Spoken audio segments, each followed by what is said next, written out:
വാഴച്ചാൽ വനത്തിലെത്തിയ ശ്രീനിവാസനെയും കോൺഗ്രസ് നേതാക്കളെയും പരമ്പരാഗത രീതിയിലാണ് ആദിവാസികൾ സ്വീകരിച്ചത്. വിവിധ രാജ്യങ്ങളുടെ പ്രകൃതി സൗഹൃദ നയങ്ങൾ ഉദാഹരിച്ചുകൊണ്ടാണ് അതിരപ്പള്ളിയിൽ വൈദ്യുതി പദ്ധതി വേണ്ട എന്ന് ശ്രീനിവാസൻ പറഞ്ഞത്. വൈദ്യുതി മന്ത്രിയെ പരോക്ഷമായി ശ്രീനിവാസൻ വിമർശിക്കുകയും ചെയ്തു. ഭൂട്ടാൻ എന്ന് പറയുന്ന ചെറിയൊരു രാജ്യമുണ്ട്. ആ രാജ്യത്ത് 60% കാടുണ്ടായിരുന്നത് അടുത്ത കാലത്ത് അവരത് 70% മാറ്റി.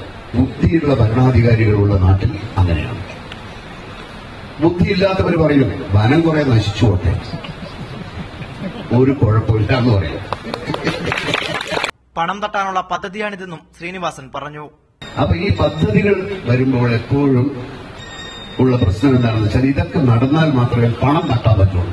ഇതുമായിട്ട് ബന്ധപ്പെട്ടിട്ടുള്ള ആളുകൾക്ക് പണം തട്ടാൻ വേണ്ടിയിട്ടുള്ള പരിപാടി മാത്രമാണ്. ചാലക്കുടി പുഴയിലിറങ്ങിയ സംഘം ജലസംരക്ഷണ പ്രതിജ്ഞയും എടുത്തു.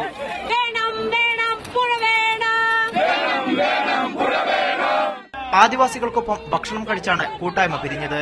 മീഡിയ 1 തൃശൂർ.